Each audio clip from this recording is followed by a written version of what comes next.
संविधान के सम्मान में, एसएसपी मैदान में, संविधान के सम्मान में, एसएसपी मैदान में, एससी बीसी ਅਤੇ किसान, सारे भाई एक समान, एससी बीसी ਅਤੇ किसान, सारे भाई एक समान। आवाज दो, हम एक हैं, आवाज दो। हम एक हैं।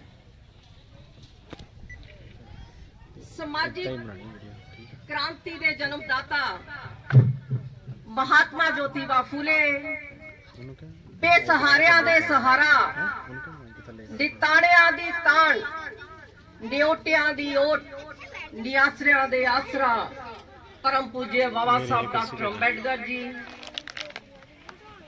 इस पंडाल दे विच उपस्थित बुजुर्गों, बीबियों, प्यारे बच्चों, स्टेज से विराजमान पंजाब स्टेट दे प्रेजिडेंट मास्टर महेंद्र सिंह हीर साहब, पंजाब दे जनरल सैकटरी साहब, पंजाब दे वाइस प्रेजिडेंट साहब, youth leader Harvinder Singh Prince और अमृतसर तो आए हुए youth leader vice president Malkit Singh Khalsa ji, Ludhiana तो, मानसा तो डिस्ट्रिक्ट इंचार्ज जो पुजे ने, उन्हां दा इस फंक्शन ते असी स्वागत करते हाँ। साथियों, अज दा मेरा भाषण कोई पॉलिटिकल भाषण नहीं होएगा,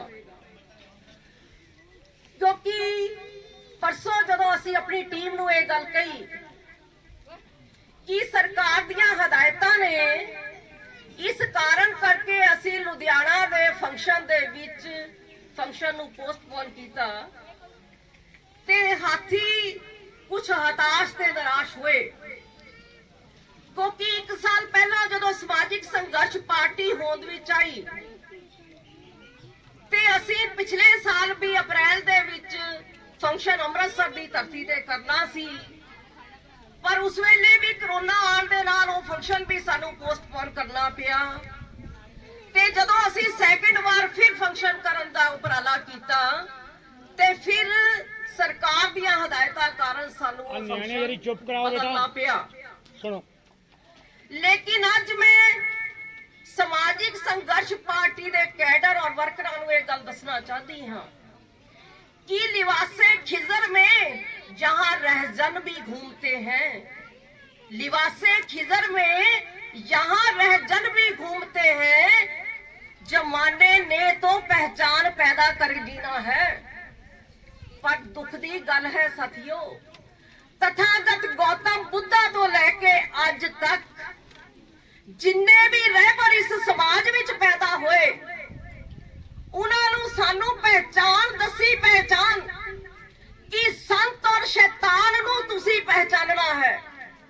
इस समाज दे विच, तुहाडे परिवार दे विच, तुहाडे पिंड दे विच, तुहाडे नगर दे विच, तुहाडी स्टेट दे विच, तुहाडे देश दे विच शैतान भी रह रहा है, हवान भी रह रहा है और संत और साइंटिस्ट भी रह रहा है। लेकिन असी थानू पहचान दस रहे हैं, उस पहचान के माध्यम तो तुसी अपने आप नू बचाना, अपने परिवार नू बचाना, अपनी स्टेट ते अपने देश नू बचाना। पर लंबा संघर्ष करके मैं गल समझ चुकी हाँ कि तथागत गौतम बुद्धा तो लेके आज तक समाज ने उस पहचान नू समझिया भी नहीं। एक गल साथियों असी इसलिए कह रहे हैं क्योंकि 85 विच 85 नू 85 दी गल समझा दी, यही वो टीम है। और उस वेले स्टेज सेक्रेटरी कह रहे सी मैं 7 साल दी सी, 7 साल दी।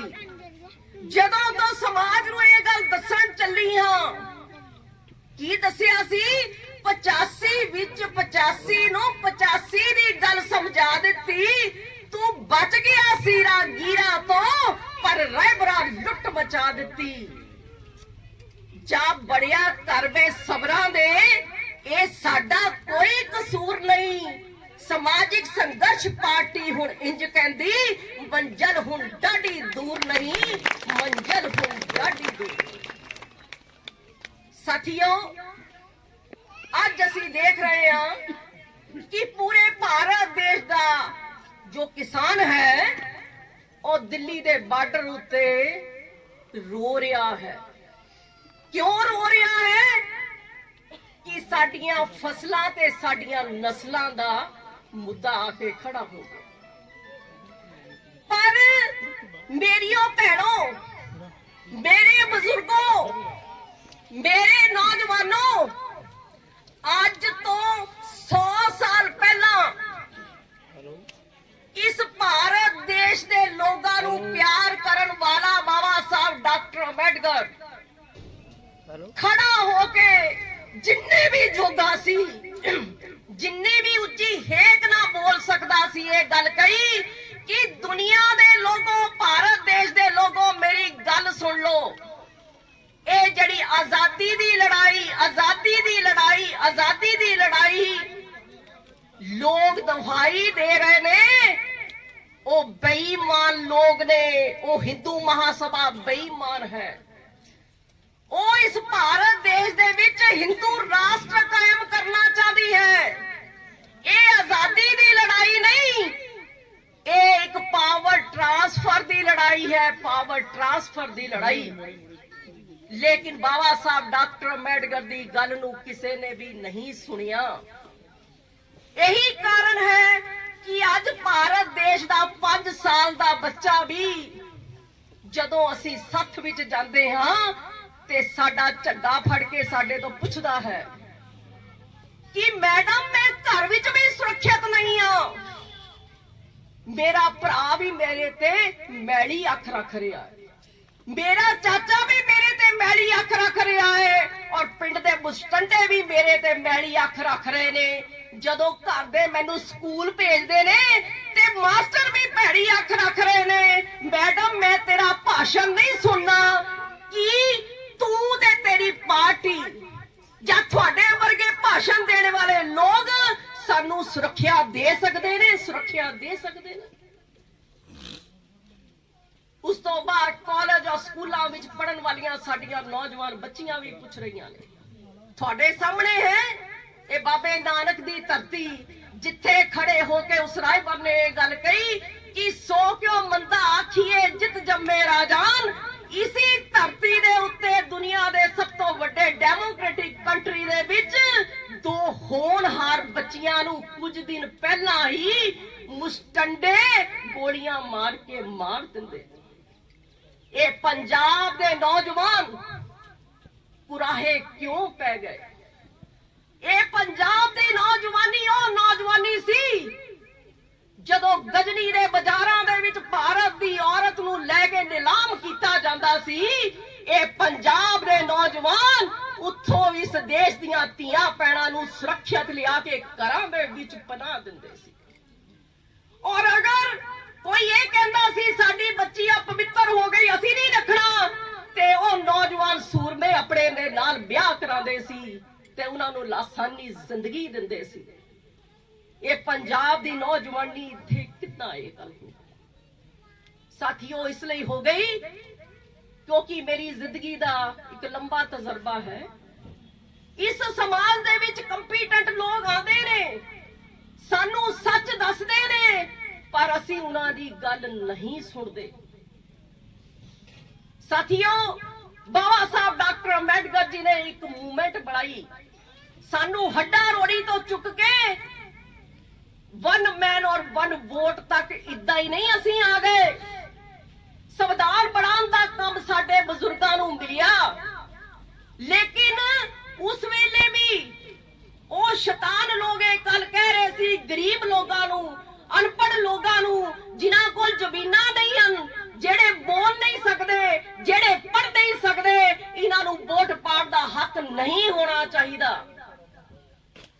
पर बाबा साहब डॉक्टर अंबेडकर जी ने लंबा संघर्ष करके बौद्धिक लेवल दे नाल बीबियों सानू वोट दा हक दिता, सानू वोट दा हक दिता, मर्दां दे बराबर लिया के खड़ा कर दिता। और इस तो भी गहरी बाबा साहब ਕੀਤਾ ਕਿ ਵੋਟ ਨੂੰ ਵੀ ਗੁਪਤ ਮਾਤਰਾ ਦਾ ਰੱਖਿਆ ਕਿ ਜਿਸ ਦਿਨ ਵੋਟ ਪਾਣ ਜਾਏਗੀ ਤੇਰਾ ਆਪਣਾ ਮਰਦ ਵੀ ਤੇਰੇ ਨਾਲ ਨਹੀਂ ਹੋਏਗਾ।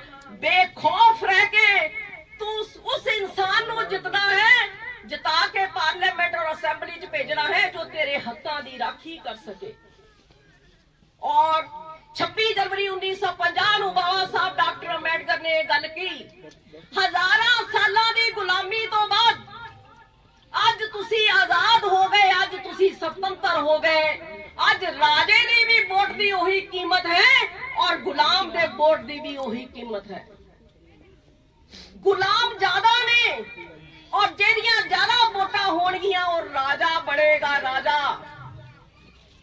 लेकिन 26 जनवरी 1900 पहला राजा राज महलां तो पैदा हुंदा सी, राजा रानी दे पेट चों पैदा हुंदा सी।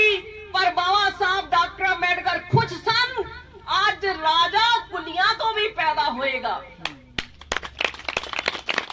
पर ये क्यों नहीं होया? होया भी ਤੁਸੀਂ ਰਾਜੇ ਚੁਣੇ ਵੀ, ਤੁਹਾਡੇ ਆਪਣੀਆਂ ਧੀਆਂ ਆਪਣੇ ਪੁੱਤ ਅਸੈਂਬਲੀ ਔਰ ਪਾਰਲੀਮੈਂਟ ਚ ਗਏ, ਲੇਕਿਨ ਉੱਥੇ ਜਾ ਕੇ ਵੀ ਉਹ ਗੂੰਗੇ ਕਿਉਂ ਬਣ ਗਏ? ਇਸ ਗੱਲ ਨੂੰ ਸਮਝਣਾ ਪਏਗਾ ਕਿਉਂਕਿ ਅੱਜ ਤੁਸੀਂ ਦੇਖ ਰਹੇ ਹੋ ਅਗਰ ਮੈਡਮ ਹਰਵਿੰਦਰ ਕੌਰ ਇੰਨੀ ਜੁਰਤ ਨਾਲ ਬੋਲ ਰਹੀ ਹੈ ਤੇ ਹਰਵਿੰਦਰ ਕੌਰ ਨੂੰ ਤਰਾਸ਼ ਕਰਨ ਵਾਸਤੇ ਇੱਕ ਜਨਰੇਸ਼ਨ ਨੇ ਆਪਣੇ ਆਪ ਨੂੰ ਖਪਾਇਆ ਹੈ। आज अगर स्टेज उत्ते खड़ा हो गई यूथ लीडर बोलता है ना हरविंदर सिंह प्रिंस, इसलिए बोलता है कि उसने अपने उसके फादर ने भी अपने आप नू तबाह किया है। आज समाजिक संघर्ष पार्टी ने कार्यकर्ता नू मैं गल दसना चाहती हाँ कि जिन्हां लोगां दी नीयत पक्की हुंदी है, जिन्हां लोगां दी नीयत और नीति दे उत्ते पकड़ हुंदी है ना, दुनिया दी कोई भी ताकत उन्हां नू परास्त नहीं कर सकती। समाजिक संघर्ष पार्टी दी टीम वो टीम है जिन्हां दी नीयत पक्की सी और जिन्हां ने नीति उत्ते 40 साल समाज नू दसिया ये है मंजिल, ये है मंजिल। और दूजे नंबर ते दसना चाहती हाँ क्योंकि अज असी इस स्टेज तो कैंडीडेट नू अनाउंस किया कि शाम 84 तो मास्टर जी कैंडीडेट होंगे ते कुछ लोग हस भी रहे होंगे कि इन्हां दी खुद नेशनल प्रेसिडेंट चंडीगढ़ तो बस आई है और इत्थे एरोप्लेन वाले आ लोगों नाल मुकाबला करन आई है। लेकिन मैं दसना चाहती हाँ कि साधन इंपॉर्टेंट नहीं हुंदा, साधना इंपॉर्टेंट होती है, साधना इंपॉर्टेंट होती है, तपस्या इंपॉर्टेंट होती है और तपस्या तो इंसान दे अंदर सच्चाई और कॉन्फिडेंस निकलता है। ये जड़ी समाजिक संघर्ष पार्टी दी टीम है इसने 40 साल तपस्या की है, पट्टी चो निकले हम, एक प्रोसेस चो निकले हम और इसलिए मैनू पूरा कॉन्फिडेंस है कि जदों अज असीं ये मैदान दे विच आए हाँ ते समाज चाहना सी क्योंकि मेरे सामने जो फौज बैठी है ये फौज सानू चंगी तरह जानती है।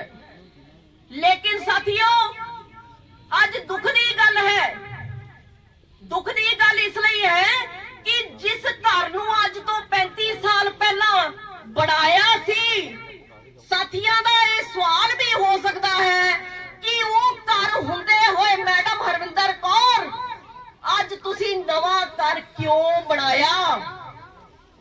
साथियों मैं थानू दसना चाहती हाँ उस वेले रिपब्लिकन पार्टी सी आरपीआई जिस पार्टी नू बाबा साहब डॉक्टर अंबेडकर जी ने खुद बनाया सी, जदों बहुजन समाज पार्टी मैदान च आई उस वेले रिपब्लिकन पार्टी ऑफ इंडिया ने जेड़े लोग सन एमएलए बड़े सन वो अपनी पार्टी नू छड़ के कोई बीजेपी च चला गया, कोई कांग्रेस चला गया और पार्टी नू तहस नहस करता। सिर्फ उन्हां दी यही गलती सी।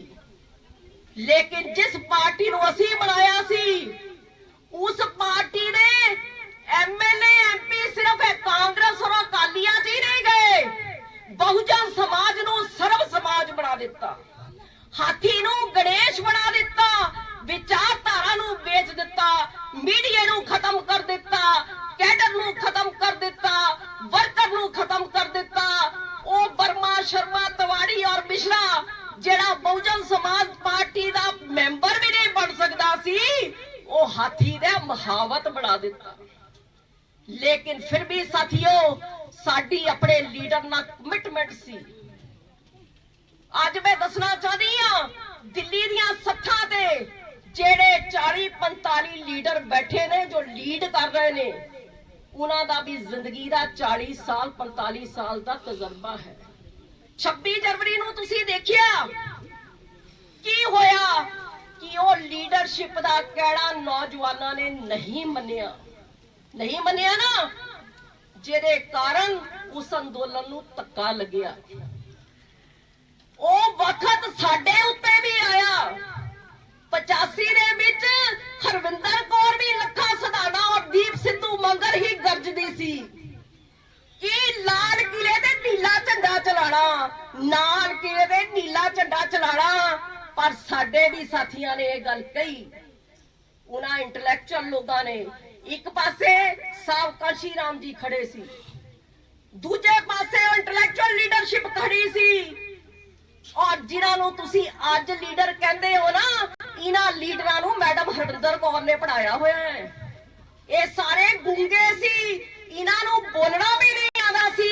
ਇਹਨਾਂ ਦੀਆਂ ਸਟੇਜਾਂ ਤੇ ਇਹਨਾਂ ਨੂੰ ਕੈਂਡੀਡੇਟ ਬਣਾ ਕੇ ਔਰ ਜਿਤਾ ਕੇ ਇਸੀ ਮੈਡਮ ਹਰਵਿੰਦਰ ਕੌਰ ਨੇ ਭੇਜਿਆ ਸੀ। ਇਹ ਗੱਲ ਨਹੀਂ ਸੀ ਕਿ ਸਾਨੂੰ ਨਹੀਂ ਬਣਨਾ ਆਉਂਦਾ ਸੀ, ਲੇਕਿਨ ਕੋਈ ਸਿਧਾਂਤ ਚੀਜ਼ ਹੁੰਦੀ ਹੈ, ਵਿਜ਼ਨ ਕੋਈ ਚੀਜ਼ ਹੁੰਦੀ ਹੈ। ਉਸ ਵੇਲੇ ਉਹਨਾਂ ਵਿਜ਼ਨਰੀ ਲੋਕਾਂ ਨੇ ਇਹ ਗੱਲ ਕਹੀ, ਭਾਵੁਕਤਾ ਦੇ ਨਾਲ ਮੰਜ਼ਿਲ ਤੇ ਨਹੀਂ ਪਹੁੰਚ ਸਕਦੇ। ਮੰਜ਼ਿਲ ਤੇ ਪਹੁੰਚਣ ਵਾਸਤੇ ਇੱਕ ਪ੍ਰੋਸੈਸ ਹੈ, ਉਸ ਪ੍ਰੋਸੈਸ ਚੋਂ ਹੋ ਕੇ ਗੁਜ਼ਰਨਾ ਪਏਗਾ। ਤੇ ਸਾਥੀਓ, ਸਭ ਤੋਂ ਅਹਿਮ ਇਹ ਗੱਲ ਕਹੀ ਕਿ ਅਗਰ ਸਾਹਿਬ ਕਾਂਸ਼ੀ ਰਾਮ ਜੀ ਪੋਲੀਟੀਕਲ ਏਰੀਆ 'ਚ ਜਾਣਾ ਚਾਹਦੇ ਨੇ, ਬਾਬਾ ਸਾਹਿਬ ਡਾਕਟਰ ਅੰਬੇਡਕਰ ਜੀ ਤੋਂ ਬਾਅਦ ਇਸ ਸਮਾਜ ਨੇ ਸਾਹਿਬ ਕਾਂਸ਼ੀ ਰਾਮ ਜੀ ਨੂੰ ਸੈਕਿੰਡ ਅੰਬੇਡਕਰ ਮੰਨਿਆ ਹੈ। ਇਹਨਾਂ ਦੇ ਰਸਤੇ ਵਿੱਚ ਨਹੀਂ ਆਣਾ। ਇਹਨਾਂ ਨੂੰ 25 ਸਾਲ ਦੇਣੇ ਨੇ, 25 ਸਾਲ। ਸਾਥੀਓ, ਆਪਣੀ ਜ਼ਿੰਦਗੀ ਦੇ 55 ਸਾਲ ਪੂਰੇ ਕੀਤੇ ਨੇ ਇਸ ਬੀਬਾ ਨੇ। ਜਿਸ ਬਸਪਾ ਲਈ 200 ਕਿਲੋਮੀਟਰ ਸਾਈਕਲ ਚਲਾ ਕੇ ਇਸ ਮਿਸ਼ਨ ਔਰ ਮੂਵਮੈਂਟ ਨੂੰ ਬਣਾਇਆ ਸੀ, 7 ਸਾਲ ਦੀ ਸੀ ਔਰ ਅੱਜ ਤੱਕ ਇੱਕ ਦਿਨ ਵੀ ਨਾਗਾ ਨਹੀਂ ਪਾਇਆ ਕਿ ਇਸ ਸਮਾਜ ਨੂੰ ਇਹ ਗੱਲ ਦੱਸੀ ਨਾ ਹੋਏ ਕਿ ਮੰਜ਼ਿਲ ਕਿੱਧਰ ਹੈ। ਲੇਕਿਨ ਇਹ ਸਮਾਜ ਨੂੰ ਸਾਹਿਬ ਕਾਂਸ਼ੀ ਰਾਮ ਜੀ ਤੇ ਵਿਸ਼ਵਾਸ ਹੈ, ਇਸ ਲਈ ਉਸ ਸਾਹਿਬ ਨੂੰ ਸਾਹਿਬ ਬਣਨ ਵਾਸਤੇ ਸਮਾਂ ਦੇਣਾ ਚਾਹੀਦਾ ਹੈ। ਤੇ ਅੱਜ ਤੱਕ ਬਸਪਾ ਦੀ ਆਨ ਬਾਨ ਸ਼ਾਨ ਬਾਰੇ ਕਦੀ ਵੀ ਕੋਈ ਲਫ਼ਜ਼ ਨਹੀਂ ਬੋਲਿਆ। ਇਹ ਪਹਿਲੀ ਸਟੇਜ ਹੈ ਜਦੋਂ ਮੈਂ ਇਹ ਗੱਲ ਕਹਿ ਰਹੀ ਹਾਂ ਕਿ ਜਿਸ ਘਰ ਨੂੰ ਅਸੀਂ ਖੁਦ ਬਣਾਇਆ ਸੀ, ਉਸ ਘਰ ਨੂੰ ਪਾਸੇ ਰੱਖ ਕੇ ਹੁਣ ਨਵਾਂ ਘਰ ਸਮਾਜਿਕ ਸੰਘਰਸ਼ ਪਾਰਟੀ ਕਿਉਂ ਬਣਾਉਣਾ? ਕਿਉਂਕਿ ਅੱਜ ਜੋ ਘਰ ਪਹਿਲਾਂ ਬਣਾਇਆ ਸੀ, ਉਸਦੇ ਲੀਡਰ ਤੇ ਲੀਡਰਸ਼ਿਪ ਮੰਜ਼ਲ ਤੋਂ ਬਹੁਤ ਉਲਟ ਦਿਸ਼ਾ ਵੱਲ ਚੱਲ ਗਏ ਨੇ। ਅੱਜ ਤੁਸੀਂ ਦੇਖ ਰਹੇ ਹੋ, ਸਿਰਫ ਕਿਸਾਨ ਦਿੱਲੀ ਦੀਆਂ ਬਰੂਹਾਂ ਦੇ ਗਏ, ਗਾਇਕਾਂ ਨੇ ਗਾਣਾ ਵੀ ਬਦਲ ਲਿਆ, ਲੇਖਕਾਂ ਦੀ ਲੇਖਣੀ ਵੀ ਬਦਲ ਗਈ, ਭਾਸ਼ਣ ਦੇਣ ਵਾਲੇ ਦੇ ਭਾਸ਼ਣ ਵੀ ਬਦਲ ਗਏ, ਸਿਰਫ ਖੜੇ ਹੀ ਹੋਏ ਨੇ। ਅੱਜ ਇੰਡੀਆ ਦੇ ਵਿੱਚ ਫੂਲੇ ਅੰਬੇਡਕਰਾਈਟ ਲੋਕਾਂ ਨੂੰ ਸਿਰਫ ਖੜਾ ਹੋਣਾ ਪਏਗਾ। ਇਹ ਨੌਜਵਾਨਾਂ ਦੀ ਜਿਹੜੀ ਸੋਚ ਹੈ ਬਦਲ ਜਾਏਗੀ। ਲੇਕਿਨ ਸਾਥੀਓ, ਲੰਬੀ ਮਿਹਨਤ ਤੋਂ ਬਾਅਦ ਜਦੋਂ ਮੈਂ 7 ਸਾਲ ਦੀ ਸੀ, ਉਸ ਵੇਲੇ ਸਾਡੇ ਬਜ਼ੁਰਗ ਗੱਲਾਂ ਕਰਦੇ ਸੀ, ਸਾਨੂੰ ਕਾਂਗਰਸ ਨੇ ਦਿੱਤਾ, ਆਜ਼ਾਦੀ ਵੀ ਕਾਂਗਰਸ ਨੇ ਲੈ ਕੇ ਦਿੱਤੀ, ਰਿਜ਼ਰਵੇਸ਼ਨ ਵੀ ਕਾਂਗਰਸ ਨੇ ਲੈ ਕੇ ਦਿੱਤੀ, ਵਜ਼ੀਫੇ ਵੀ ਕਾਂਗਰਸ ਨੇ ਲੈ ਕੇ ਦਿੱਤੇ, ਸਾਨੂੰ ਸਗਨ ਸਕੀਮ ਵੀ ਕਾਂਗਰਸ ਦੇ ਕੇ ਦਿੰਦੀ ਹੈ। ਪਰ ਜਦੋਂ ਅੰਬੇਡਕਰ ਦਾ ਮਿਸ਼ਨ ਨੂੰ ਸਟੱਡੀ ਕੀਤਾ, ਜਦੋਂ ਪੜਿਆ, ਤੇ ਉਸ ਵੇਲੇ ਸਮਝ ਆਈ ਇਹ ਕਾਂਗਰਸ ਹੀ ਹੈ ਜਿਸ ਨੇ ਜੋ ਬਾਬਾ ਸਾਹਿਬ ਕਰਨਾ ਚਾਹਦੇ ਸੀ ਉਹ ਕਰਨ ਨਹੀਂ ਦਿੱਤਾ। ਇਹ ਕਾਂਗਰਸੀ ਜਮਾਤ ਹੈ ਜਿਸ ਦੇ ਲੀਡਰ ਕਹਿੰਦੇ ਸੀ ਦੇਖਾਂਗੇ ਅੰਬੇਡਕਰ, ਲੋਕਾਂ ਨੂੰ ਰਾਜਾ ਬਣਾਉਣ ਦਾ ਹੱਕ ਕਿੱਦਾਂ ਦਿੰਦਾ ਹੈ। ਤੇਰੇ ਲਈ ਬੂਹੇ ਵੀ ਬੰਦ ਕੀਤੇ, ਬਾਰੀਆਂ ਵੀ ਬੰਦ ਕੀਤੀਆਂ, ਰੋਸ਼ਨਦਾਨ ਵੀ ਬੰਦ ਕੀਤਾ। ਤੇ ਉਸ ਵੇਲੇ ਸਮਾਜ ਵਿੱਚ ਵਿਚਰੇ ਸਮਾਜ ਨੂੰ ਦੱਸਿਆ ਕਿ ਇਹ ਕਾਂਗਰਸ ਨੇ ਸਾਨੂੰ ਕੁਝ ਨਹੀਂ ਦਿੱਤਾ, ਜੋ ਕੁਝ ਦਿੱਤਾ ਭਾਰਤੀ ਸੰਵਿਧਾਨ ਨੇ ਦਿੱਤਾ। ਤੇ 1985 ਦੇ ਵਿੱਚ ਪਹਿਲੀ ਵਾਰ ਜਦੋਂ ਇਲੈਕਸ਼ਨ ਲੜੀ ਸਾਥੀਓ ਪੰਜਾਬ ਦੇ ਵਿੱਚ, ਜਦੋਂ ਸਿਰਫ ਇਹੀ ਮਹਿਸੂਸ ਕਰ ਰਹੇ ਸੀ ਕਿ ਲੋਕਾਂ ਨੇ ਸਾਡੀ ਗੱਲ ਕਰਨੀ ਸ਼ੁਰੂ ਕੀਤੀ, ਤੇ ਉਸ ਵੇਲੇ ਕਾਂਗਰਸ ਨੂੰ ਹਰਾ ਕੇ ਅਕਾਲੀ ਦਲ ਸੱਤਾ ਦੇ ਵਿੱਚ ਆਇਆ। ਕਾਂਗਰਸ ਮੁਕਤ ਪੰਜਾਬ ਕਰਕੇ ਦਿੱਤਾ ਸੀ, ਕਾਂਗਰਸ ਮੁਕਤ ਪੰਜਾਬ ਕਰਕੇ ਦਿੱਤਾ ਸੀ। ਔਰ ਦੂਜੀ ਪਾਰਟੀ ਆਈ ਕਿ ਅਸੀਂ ਪੰਥ ਦੇ ਰਖਵਾਲੇ ਹਾਂ, ਅਸੀਂ ਗ੍ਰੰਥ ਦੇ ਰਖਵਾਲੇ ਹਾਂ।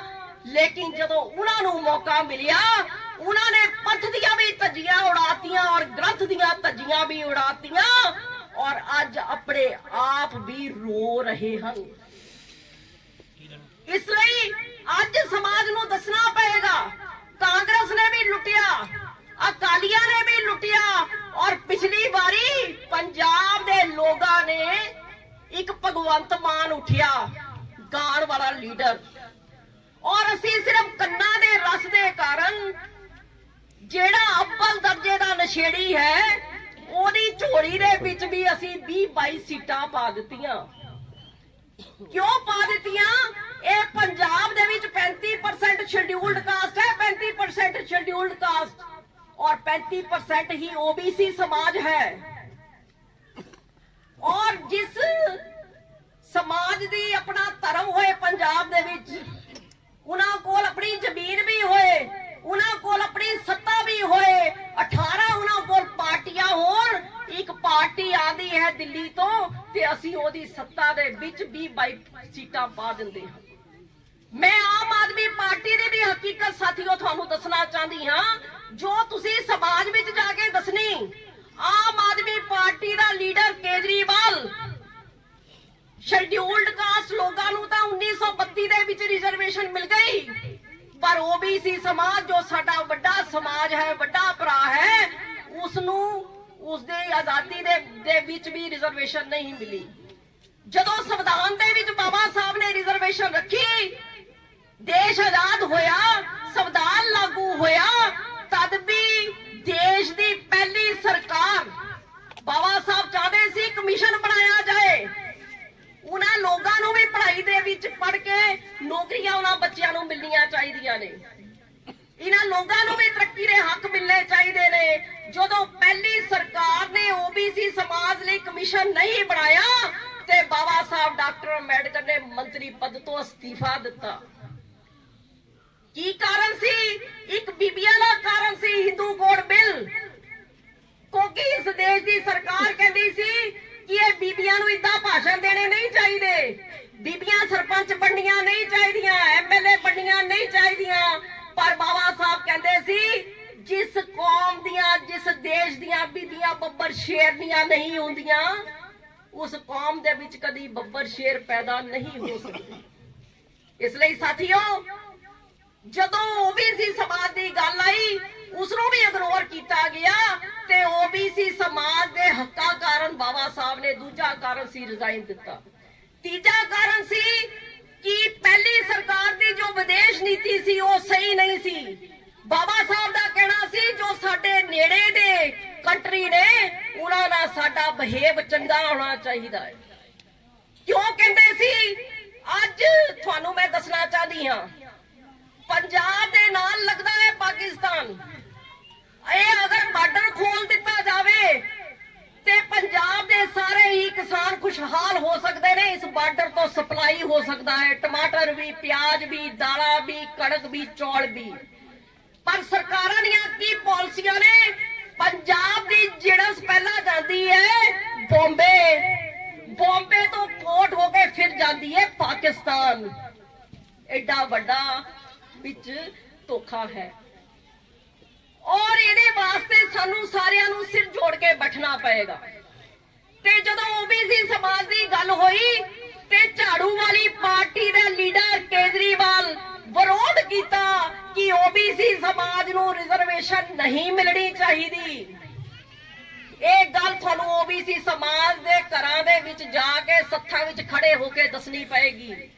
ਉਸ ਤੋਂ ਅੱਗੇ ਸਾਥੀਓ, ਜਦੋਂ ਜਾਮੀਆ ਯੂਨੀਵਰਸਿਟੀ ਜੇਨ ਯੂਨੀਵਰਸਿਟੀ ਦੇ ਵਿੱਚ ਲਾਇਬ੍ਰੇਰੀ ਦੇ ਵਿੱਚ ਬੈਠੀਆਂ ਹੋਈਆਂ ਬੱਚੀਆਂ ਤੇ ਲਾਠੀ ਚਾਰਜ ਹੋਇਆ, ਤਦ ਵੀ ਕੇਜਰੀਵਾਲ ਦਿੱਲੀ ਦਾ ਮੁੱਖ ਮੰਤਰੀ ਸੀ, ਤਦ ਵੀ ਉਸਨੇ ਕੁਝ ਨਹੀਂ ਕੀਤਾ। ਉਸ ਤੋਂ ਬਾਅਦ ਜਦੋਂ ਹੁਣ ਤੀਸਰੀ ਵਾਰ ਫਿਰ ਮੁੱਖ ਮੰਤਰੀ ਬਣਿਆ, ਬੀਬੀਓ ਗੱਲ ਧਿਆਨ ਨਾਲ ਸੁਣੋ, ਸਿਰਫ ਇੱਕੋ ਹੀ ਹਫ਼ਤਾ ਹੋਇਆ ਸੀ ਕੇਜਰੀਵਾਲ ਨੂੰ ਦਿੱਲੀ ਦੇ ਵਿੱਚ ਮੁੱਖ ਮੰਤਰੀ ਬਣੇ ਹੋਏ, ਫਿਰ ਦੰਗੇ ਹੋਏ। 2000 ਮੁਸਟੰਡਾ ਪਤਾ ਨਹੀਂ ਕਿੱਥੋਂ ਆ ਗਿਆ। ਮੁਸਲਿਮ ਸਮਾਜ ਦੇ ਸਾਰੇ ਦਰਗਾਹਾਂ ਮੰਦਰਾਂ ਨੂੰ ਖਤਮ ਕਰ ਦਿੱਤਾ ਗਿਆ। ਹਜ਼ਾਰਾਂ ਬੱਚੀਆਂ ਦੇ ਨਾਲ ਰੇਪ ਕੀਤੇ ਔਰ ਨੌਜਵਾਨਾਂ ਨੂੰ ਮਾਰ ਕੇ ਗਟਰ ਵਿੱਚ ਸਿੱਟ ਦਿੱਤਾ ਗਿਆ। ਪੁੱਛਣਾ ਪਏਗਾ ਆਮ ਆਦਮੀ ਪਾਰਟੀ ਨੂੰ ਕਿ ਉਸ ਵੇਲੇ ਤੁਹਾਡਾ ਕੇਜਰੀਵਾਲ, ਉਸ ਦੀ ਸਰਕਾਰ ਉਸ ਵੇਲੇ ਕਿੱਥੇ ਸੀ? ਔਰ ਕੇਜਰੀਵਾਲ ਆਰਐਸਐਸ ਦੀ ਖੱਬੀ ਬਾਹ ਹੈ, ਸੱਜੀ ਬਾਹ ਹੈ बीजेपी और ਖੱਬੀ ਬਾਹ ਹੈ ਕੇਜਰੀਵਾਲ। ਇਸ ਲਈ ਸਾਥੀਓ, ਅੱਜ ਜੋ ਵਕਤ ਆ ਗਿਆ ਜਦੋਂ ਸੱਚ ਨੂੰ ਮੈਦਾਨ ਦੇ ਵਿੱਚ ਜਾਣਾ ਪਏਗਾ ਔਰ ਸਮਾਜਿਕ ਸੰਘਰਸ਼ ਪਾਰਟੀ ਨੇ ਪਹਿਲਾ ਕੈਂਡੀਡੇਟ ਮਾਸਟਰ ਜੀ ਨੂੰ ਅਸੀਂ ਅਪਾਇੰਟ ਕਰਕੇ ਤੁਹਾਡੇ ਵਿੱਚ ਭੇਜਿਆ ਹੈ। ਮੈਨੂੰ ਪੂਰੀ ਦ੍ਰਿੜਤਾ ਨਾਲ ਵਿਸ਼ਵਾਸ ਹੈ ਕਿ ਜਿੰਨੇ ਵੀ ਸਾਥੀ ਇੱਥੇ ਬੈਠੇ ਨੇ, ਚਾਹੇ ਬਜ਼ੁਰਗ ਨੇ, ਅਗਰ ਤੁਸੀਂ ਵੀ ਕਿਸਾਨਾਂ ਦੀ ਤਰ੍ਹਾਂ ਮੋਢੇ ਉੱਤੇ ਝੰਡਾ ਰੱਖ ਕੇ ਮੈਦਾਨ ਦੇ ਵਿੱਚ ਨਿਕਲ ਆਓਗੇ ਤੇ ਜਿੱਤ ਆਪਣੀ ਨਿਸ਼ਚਿਤ ਹੈ। ਕਿਉਂਕਿ ਲੋਕ ਅੱਜ ਸੱਚ ਨੂੰ ਟੋਲ ਰਹੇ ਨੇ, ਸੱਚ ਨੂੰ। ਕਿਉਂਕਿ ਸਮਾਜਿਕ ਸੰਘਰਸ਼ ਪਾਰਟੀ ਦੀ ਟੀਮ ਨੂੰ ਮੈਂ ਦੱਸਣਾ ਚਾਹੁੰਦੀ ਹਾਂ ਕਿ 40 ਸਾਲ ਅਸੀਂ ਫਾਊਂਡੇਸ਼ਨ ਦਾ ਕੰਮ ਕੀਤਾ। ਇਹ ਮਤ ਜਾਣਨਾ ਕਿ ਸਮਾਜਿਕ ਸੰਘਰਸ਼ ਪਾਰਟੀ 1 ਸਾਲ ਦੀ ਹੈ। ਸਮਾਜਿਕ ਸੰਘਰਸ਼ ਪਾਰਟੀ 45 ਸਾਲ ਡੂੰਘੀਆਂ ਉਸਦੀਆਂ ਜੜਾਂ ਨੇ। ਔਰ ਇਸ ਇੰਡੀਆ ਦੀ ਵੀ ਕੋਈ ਵੀ ਬੀਬੀ ਨਹੀਂ ਹੈ ਦੁਨੀਆ ਤੋਂ ਵੱਡੀ ਹਸਤੀ, ਤਾਕਤ, ਪਾਵਰ ਵੀ ਅਗਰ ਮੈਡਮ ਹਰਵਿੰਦਰ ਕੌਰ ਸਾਹਮਣੇ ਆ ਕੇ ਖੜੀ ਹੋ ਜਾਏ ਨਾ, ਅੱਖ ਵਿੱਚ ਅੱਖ ਪਾ ਕੇ ਕਵਾਂਗੀ ਕਿ ਤੂੰ ਵੀਰਾ ਕਿਤਾਬਾਂ ਪੜੀਆਂ ਹੋਣਗੀਆਂ, ਪਰ ਮੈਡਮ ਹਰਵਿੰਦਰ ਕੌਰ ਨੇ ਆਪਣੇ ਹੱਡਾਂ ਦੇ ਉੱਤੇ ਸਭ ਕੁਝ ਸੁਣਿਆ ਹੈ। ਫੂਲੇ ਅੰਬੇਡਕਰਾਈਟ ਮੂਵਮੈਂਟ ਦੀ PhD ਅਗਰ ਕੀਤੀ ਹੈ ਤੇ ਉਹ ਮੈਡਮ ਹਰਵਿੰਦਰ ਕੌਰ ਨੂੰ ਉਸਦਾ ਮਾਣ ਹੈ ਕਿ ਮੈਡਮ ਹਰਵਿੰਦਰ ਕੌਰ ਕੋਈ ਕਿਤਾਬਾਂ ਪੜ੍ਹ ਕੇ ਨਹੀਂ, ਮੈਡਮ ਹਰਵਿੰਦਰ ਕੌਰ ਸਰਕਾਰਾਂ ਕਿੱਦਾਂ ਬਦਲਦੀਆਂ ਨੇ, MLA MP ਕਿੱਦਾਂ ਬਣਦੇ ਨੇ, ਇਹ ਚੰਗੀ ਤਰ੍ਹਾਂ ਅਸੀਂ ਜਾਣਦੇ ਹਾਂ। ਲੇਕਿਨ ਅੱਜ ਮੈਂ ਆਪਣੀ ਟੀਮ ਨੂੰ ਦੱਸਣਾ ਚਾਹਦੀ ਹਾਂ ਕਿ ਤੁਹਾਨੂੰ ਕਾਰਾਂ ਤੋਂ ਥੱਲੇ ਉਤਰਨਾ ਪਏਗਾ, ਮੋਟਰਸਾਈਕਲ ਤੋਂ ਥੱਲੇ ਉਤਰਨਾ ਪਏਗਾ। ਕਿਉਂਕਿ ਮੇਰੇ ਚੀਫ ਨੇ ਜਦੋਂ ਮੈਂ ਇਸ ਰਸਤੇ ਤੇ ਤੁਰੀ ਸੀ, ਉਸ ਦਿਨ ਵੀ ਮੈਨੂੰ ਮਨਾ ਕੀਤਾ ਸੀ ਕਿ ਹਰਵਿੰਦਰ ਕੌਰ ਇਸ ਰਸਤੇ ਤੇ ਨਾ ਜਾ। ਲੇਕਿਨ ਮੈਂ ਇਹ ਗੱਲ ਦੱਸੀ ਸੀ ਕਿ ਜੋ ਜਾਮ ਲੱਗ ਚੁੱਕਾ ਹੈ, ਜਾਮ ਲੱਗ ਚੁੱਕਾ ਹੈ ਇੰਡੀਆ ਦੇ ਵਿੱਚ, ਅਗਰ ਕਦੇ ਵੀ ਰੈਵੋਲੂਸ਼ਨ ਆਇਆ ਤੇ ਸਿਰਫ ਫੂਲੇ ਅੰਬੇਡਕਰਾਈਟ ਮੂਵਮੈਂਟ ਦੇ ਮਾਧਿਅਮ ਤੋਂ ਹੀ ਆਏਗਾ। ਲੇਕਿਨ ਸਾਡੇ ਲੀਡਰਾਂ ਦੀ ਖੁਦਗਰਜੀ ਨੇ, ਸਾਡੇ ਲੀਡਰਾਂ ਦੇ ਬੇਬਸੀ ਨੇ ਫੂਲੇ ਅੰਬੇਡਕਰਾਈਟ ਮੂਵਮੈਂਟ ਨੂੰ ਇੰਡੀਆ ਦੇ ਵਿੱਚ ਡਿਸਟਰੋਏ ਕਰ ਦਿੱਤਾ। ਅੱਜ ਕੋਈ ਪੀਲਾ ਝੰਡਾ ਚੁੱਕ ਰਿਹਾ ਹੈ, ਕੋਈ ਲਾਲ ਚੁੱਕ ਰਿਹਾ ਹੈ, ਲੇਕਿਨ ਫੂਲੇ ਅੰਬੇਡਕਰਾਈਟ ਮੂਵਮੈਂਟ ਹੀ ਇਸ ਦੇਸ਼ ਦੀ ਮਨੂਵਾਦੀ ਵਿਵਸਥਾ ਨਾਲ ਟਕਰਾ ਸਕਦੀ ਹੈ। ਤੇ ਉਹ ਸਮਾਂ ਆ ਗਿਆ। ਅੱਜ ਸਮਾਜ ਅੱਡੀਆਂ ਚੁੱਕ ਕੇ ਉਡੀਕ ਰਿਹਾ ਹੈ ਕਿ ਕੰਪੀਟੈਂਟ ਲੋਕ ਆਣ ਤੇ ਅਸੀਂ ਉਹਨਾਂ ਦੇ ਨਾਲ ਚੱਲੀਏ। ਅੱਜ ਮੈਂ ਮਾਸਟਰ ਜੀ ਦੇ ਸਾਹਮਣੇ ਇਹ ਗੱਲ ਦੱਸਣਾ ਚਾਹਦੀ ਹਾਂ ਕਿ ਮਾਸਟਰ ਜੀ ਰਾਤੀ ਹੀ ਇੱਕ ਨੌਜਵਾਨ ਦਾ ਫੋਨ ਆਇਆ ਸੰਸਥਾਪਕ ਸਾਹਿਬ ਨੂੰ। ਉਹਨਾਂ ਨੇ ਇਹ ਗੱਲ ਕਹੀ ਕਿ ਅਸੀਂ ਤੁਹਾਨੂੰ ਆਗਾਜ਼ ਕਰਨਾ ਚਾਹੁੰਦੇ, ਕੁਝ ਦੱਸਣਾ ਚਾਹੁੰਦੇ ਹਾਂ ਕਿ ਜਿਸ ਮਾਸਟਰ ਮਹਿੰਦਰ ਸਿੰਘ ਜੀ ਦੇ ਫੰਕਸ਼ਨ ਤੇ ਤੁਸੀਂ ਜਾ ਰਹੇ ਹੋ, ਉਹ ਤਾਂ ਕਾਂਗਰਸ ਕੋਲ ਵਿਕ ਗਏ ਸੀ।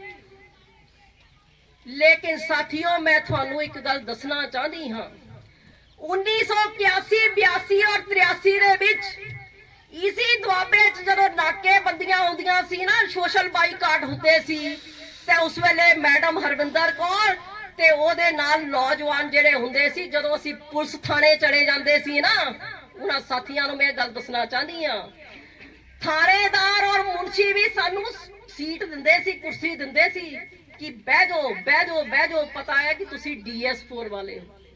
ਚਾਹ ਦਾ ਕੱਪ ਵੀ ਆਫਰ ਕਰਦੇ ਸੀ ਔਰ ਸਾਡੀ ਸੁਣਵਾਈ ਵੀ ਹੁੰਦੀ ਸੀ ਤੇ ਇਨਸਾਫ ਵੀ ਮਿਲਦਾ ਸੀ। ਕਿਉਂ? ਕਿਉਂਕਿ ਸਾਡਾ ਇਖਲਾਕ ਉੱਚਾ ਸੀ, ਅਸੀਂ ਸੱਚ ਦੇ ਧਾਰਨੀ ਸੀ। ਉਸ ਨੌਜਵਾਨ ਨੂੰ ਮੈਂ ਦੱਸਣਾ ਚਾਹਦੀ ਹਾਂ, ਅੱਜ ਅਸੀਂ ਕਹਿੰਦੇ ਹਾਂ ਅਸੀਂ ਹਾਥੀ ਦੀ ਸਵਾਰੀ ਕਰ ਰਹੇ ਹਾਂ, ਅਸੀਂ ਨੀਲੇ ਝੰਡੇ ਦੀ ਗੱਲ ਕਰਦੇ ਹਾਂ, ਅਸੀਂ ਉੱਚੀ ਜੈ ਭੀਮ ਬੋਲਦੇ ਹਾਂ, ਲੇਕਿਨ ਸਾਡੀਓ ਅੱਜ ਸਾਡੇ ਘਰਾਂ ਦੇ ਵਿੱਚ ਆ ਕੇ ਸਾਡੀਆਂ ਧੀਆਂ ਭੈਣਾਂ ਨੂੰ ਲਿਜਾ ਕੇ ਰੇਪ ਕਰ ਰਹੇ ਨੇ। ਅੱਜ ਸਾਡੀ ਸੁਣਵਾਈ ਨਹੀਂ ਹੈ। ਗਲੀ ਦਾ ਕੁੱਤਾ ਵੀ ਸਾਨੂੰ ਟਿੱਚਰ ਕਰਕੇ ਚਲ ਜਾਂਦਾ ਹੈ। ਕਿਉਂ? ਕਿਉਂਕਿ ਅਸੀਂ ਸਿਧਾਂਤ ਤੋਂ ਹੀਣੇ ਹੋ ਗਏ, ਅਸੀਂ ਵਿਚਾਰਧਾਰਾ ਤੋਂ ਦੂਰ ਚਲੇ ਗਏ, ਅਸੀਂ ਕਾਰਜਕਰਤਾ ਦੀ ਬੇਕਦਰੀ ਕੀਤੀ, ਅਸੀਂ ਕੇਡਰ ਨੂੰ ਖਤਮ ਕਰ ਦਿੱਤਾ ਔਰ ਮੁਸਟੰਡੇ ਔਰ ਪੈਸੇ ਵਾਲੇ ਲੋਕਾਂ ਨੂੰ ਅਸੀਂ ਪਾਰਟੀ ਦੇ ਵਿੱਚ ਬਣਾ ਦੇ ਦਿੱਤੀ। ਤੇ ਇਸ ਤਰ੍ਹਾਂ ਚੱਲਣ ਵਾਲਾ ਨਹੀਂ ਹੈ। ਇਸ ਲਈ ਸਾਥੀਓ, ਜ਼ਿਆਦਾ ਗੱਲ ਨਾ ਕਰਦੀ ਹੋਈ ਫਿਰ ਸਮਾਜਿਕ ਸੰਘਰਸ਼ ਪਾਰਟੀ ਦੀ ਸਮੁੱਚੀ ਟੀਮ ਨੂੰ ਇਹ ਗੱਲ ਕਹਿੰਦੀ ਹਾਂ ਕਿ ਅੱਜ ਪਹਿਲੀ ਵਾਰ ਜਿਸ ਘਰ ਨੂੰ ਅਸੀਂ ਖੁਦ ਬਣਾਇਆ ਸੀ, ਉਸ ਘਰ ਦੇ ਵਿੱਚ ਜੋ ਕਮੀਆਂ ਆਈਆਂ ਪਹਿਲੀ ਵਾਰ ਬੋਲ ਰਹੀਆਂ। ਔਰ ਅੱਜ ਤੋਂ ਬਾਅਦ ਮੈਡਮ ਹਰਵਿੰਦਰ ਕੌਰ ਔਰ ਉਸ ਦੀ ਟੀਮ ਮੈਦਾਨ ਦੇ ਵਿੱਚ ਹੈ। ਔਰ ਅੱਜ ਤੁਸੀਂ ਦੇਖਣਾ ਕਿ ਸਿੱਕੇ ਦਾ ਇੱਕੋ ਪਹਿਲੂ ਦੇਖ ਰਹੇ ਸੀ, ਲੇਕਿਨ ਉਹ ਸਮਾਂ ਆ ਗਿਆ ਜਦੋਂ ਇਹ ਗੱਲ ਦੁੱਧ ਦਾ ਦੁੱਧ ਔਰ ਪਾਣੀ ਦਾ ਪਾਣੀ ਅਲੱਗ ਕਰ ਦਾਂਗੇ ਕਿ ਵਿਕਣ ਵਾਲੇ ਕੌਣ ਸੀ ਔਰ ਤਪੱਸਿਆ ਕਰਨ ਵਾਲੇ ਕੌਣ ਸੀ। ਮਾਸਟਰ ਮਹਿੰਦਰ ਸਿੰਘ ਜੀ ਦਾ ਉਹੀ ਘਰ ਹੈ ਜੋ 40 ਸਾਲ ਪਹਿਲਾਂ ਘਰ ਸੀ। ਔਰ ਜਿਸ ਪਰਿਵਾਰ ਦੀ ਮੈਂ ਬੱਚੀ ਹਾਂ, ਦੁਨੀਆ ਜਾਣਦੀ ਹੈ ਕਿ ਉਸ ਪਰਿਵਾਰ ਦੇ ਕੋਲ ਅੱਜ ਵੀ ਕੀ ਸ਼ਾਨ ਔਰ ਸ਼ੌਕਤ ਹੈ। ਪਿਤਾ ਜੀ ਨੇ ਜਦੋਂ ਰੋਕਿਆ, ਸਾਡੇ ਲੀਡਰ ਨੇ ਰੋਕਿਆ, ਮੈਡਮ ਇਸ ਰਸਤੇ ਤੇ ਨਾ ਚੱਲ, ਰਸਤਾ ਔਖਾ ਹੈ, ਲੇਕਿਨ ਤੁਸੀਂ ਮੈਂ ਚੈਲੰਜ ਕਬੂਲ ਕੀਤਾ ਕਿ ਪਿਤਾ ਜੀ ਅੱਜ ਤੱਕ ਤੁਹਾਡੇ ਪੈਸੇ ਦੇ ਨਾਲ ਤੁਹਾਡੀ ਗੱਡੀ ਦੇ ਵਿੱਚ ਚੱਲੀ ਹਾਂ, ਲੇਕਿਨ 1 ਸਾਲ ਤੋਂ ਗੱਡੀਆਂ ਵੀ ਛੱਡੀਆਂ, ਪਿਤਾ ਜੀ ਦਾ ਪੈਸਾ ਵੀ ਛੱਡਿਆ। ਅੱਜ ਵੀ 5 ਵਜੇ ਉੱਠੀ ਹਾਂ ਔਰ ਬੱਸ ਦੇ ਵਿੱਚ ਬੈਠ ਕੇ ਇੱਥੇ ਪੁੱਜੀ ਹਾਂ। ਪਤਾ ਹੈ ਇਸ ਗੱਲ ਦਾ, ਅਗਰ ਪਹਿਲਾ ਘਰ ਬਣਾਉਣ ਲਈ madam Harvinder Kaur 200 kilometre cycle, 6 ਮਹੀਨੇ ਦੀ ਪ੍ਰੈਗਨੈਂਟ ਸੀ ਸਾਥੀਓ, ਜਦੋਂ ਸਾਹਿਬ ਕਾਸ਼ੀ ਰਾਮ ਜੀ ਛੱਡ ਕੇ ਚਲੇ ਗਏ ਔਰ ਲੋਕਾਂ ਨੂੰ ਦੱਸਦੇ ਰਹੇ ਰਾਜ ਸੱਤਾ ਆਵੇ ਵਧੀਆ ਗੱਲ ਹੈ, ਪਰ ਸਿਧਾਂਤ ਨੂੰ ਪਕੜ ਕੇ ਰੱਖਣਾ, ਸਿਧਾਂਤ ਨੂੰ ਪਕੜ ਕੇ ਰੱਖਣਾ। ਦੱਸੋ ਕੋਈ ਦੁਨੀਆ ਦੇ ਵਿੱਚ ਇਦਾਂ ਦਾ ਕੋਈ ਬਾਪ ਹੋਏਗਾ, ਕੋਈ ਹਸਬੈਂਡ ਹੋਏਗਾ ਜੋ 6 ਮਹੀਨੇ ਦੀ ਪ੍ਰੈਗਨੈਂਟ ਔਰਤ ਨੂੰ ਕਹੇਗਾ ਦੁਨੀਆ ਨੂੰ ਜਾ ਕੇ ਦੱਸ ਸੱਚ ਕੀ ਹੈ। ਕਿਉਂਕਿ ਅੱਜ ਅਗਰ ਅਸੀਂ ਬੋਲਣ ਜੋਗੇ ਹੋਏ ਆ, ਸਟੇਜਾਂ ਲਾਣ ਜੋਗੇ ਹੋਏ ਆ, ਤੇ ਬਾਬਾ ਸਾਹਿਬ ਅੰਬੇਡਕਰ ਦੀ ਬਦੌਲਤ ਹੋਏ। ਇਸ ਲਈ ਸਾਥੀਓ, ਅੱਜ ਉਹ ਸਮਾਂ ਆ ਗਿਆ, ਚਾਹੇ ਕੱਲੇ ਹੋ, ਅਗਰ ਸੱਚ ਪੱਲੇ ਹੈ ਤੇ ਇੱਕ ਝੰਡਾ ਮੋਢੇ ਤੇ ਰੱਖ ਕੇ ਲੋਕਾਂ ਵਿੱਚ ਜਾਣਾ ਕਿ ਨੀਅਤ ਸਾਫ਼ ਕਰ ਲੋ ਔਰ ਨੀਤੀ ਤੇ ਜ਼ੋਰ ਦੇ ਦੋ। ਸੱਤਾ ਦਾ ਕੀ, ਸੱਤਾ ਤੋਂ ਵੱਡੀਆਂ ਪਾਵਰਾਂ ਵੀ ਸਾਡੇ ਕੋਲ ਆ ਜਾਣਗੀਆਂ ਔਰ ਉਹ ਕੰਮ ਆਪਾਂ ਬਹੁਤ ਜਲਦੀ ਕਰਾਂਗੇ। ਉਹਦੇ वास्ते विश्वास रखना। मरे जानवरों की खलड़ी उतारते थे हमारे बुजुर्ग, मरे जानवरों की खलड़ी उतारते थे हमारे बुजुर्ग, जीते जानवरों की खलड़ी उतारेंगे हम। हुई देरी को भीम बाबा माफ करना, ब्याह समेत तेरा कर्ज उतारेंगे हम, ब्याह समेत तेरा कर्ज उतारेंगे हम। जय भीम, जय भारत, जय संविधान। बाबा साहब तेरी सोच ते करा देंगे ठोक के, बाबा साहब तेरी सोच ते करा देंगे ठोक के, महात्मा फुले तेरी सोच ते करा देंगे ठोक के, महात्मा फुले तेरी सोच ते करा देंगे ठोक के। आवाज दो, हम एक हैं, आवाज दो, हम एक हैं, संविधान के सम्मान में, हम एक मैदान में, संविधान के सम्मान में। हम मैदान में। जय भीम, जय भारत, जय संविधान।